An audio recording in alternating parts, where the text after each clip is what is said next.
berbakti.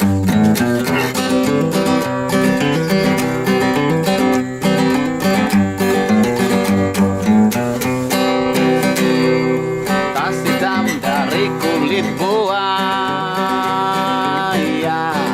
mari kita pergi membawa pelajaran ilmu. Ini hari murid mendidik.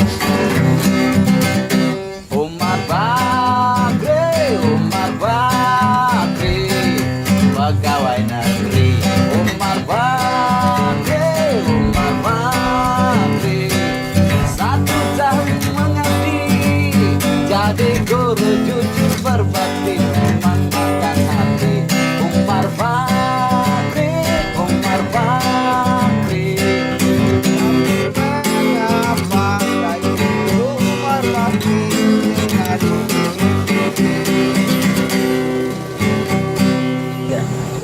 Dede, pusingku saya ini. Sebut tahu mah kerja dari honorer. Dulu pacar angkat jadi PNS. Loh, santai tuh Pak. Sabar Mako, siapa tahu tahun depan bisa ku terangkat. Bagaimana pekerjaanmu? Kenapa gitu orang-orang berlomba-lomba ke jadi PNS kah? Kalau saya tidak santai aja. Gue jadi PNS ke orang terjamin hidup tak. Baru ada lagi gaji 13 dan ada lagi pensiun nah. Oh, memang iya. Makanya itu orang mau berlomba-lomba jadi PNS. Iya, baru ada juga saya dengar ini pemerintah mungkin hapus honorer itu. Gimana Di?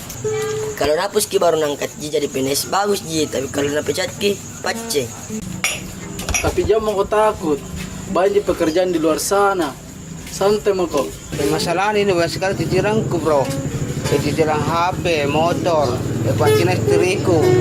Dan lain juga banyak sekali mau kubayar ini bro. Makanya jangan terlalu banyak cicilanmu. Begitu itu. Begini bagus bro. Kalau memang mau dihapus honorer, cari memang kau kerja sampingan. Pekerjaan apa? Kami ini cari pekerjaan. Woi, mau ke kerja kah? Nah, kalau mau kok ada kerjaan, tinggi gajinya. Kalau mau. Kerja apa sedeng? Jadi PNS, mau kok? Kalau mau kok jadi PNS lagi. Cocok Mi, memang tinggi gajinya. Tapi dia tinggi juga resikonya. Tapi siap-siap kok dikritik sama masyarakat. Dan di demo kok. Begini bagus. Apapun pekerjaan kamu, jalani saja dengan profesional. Apakah itu kamu PNS, honorer, ataupun pegawai biasa, jalani dengan jujur.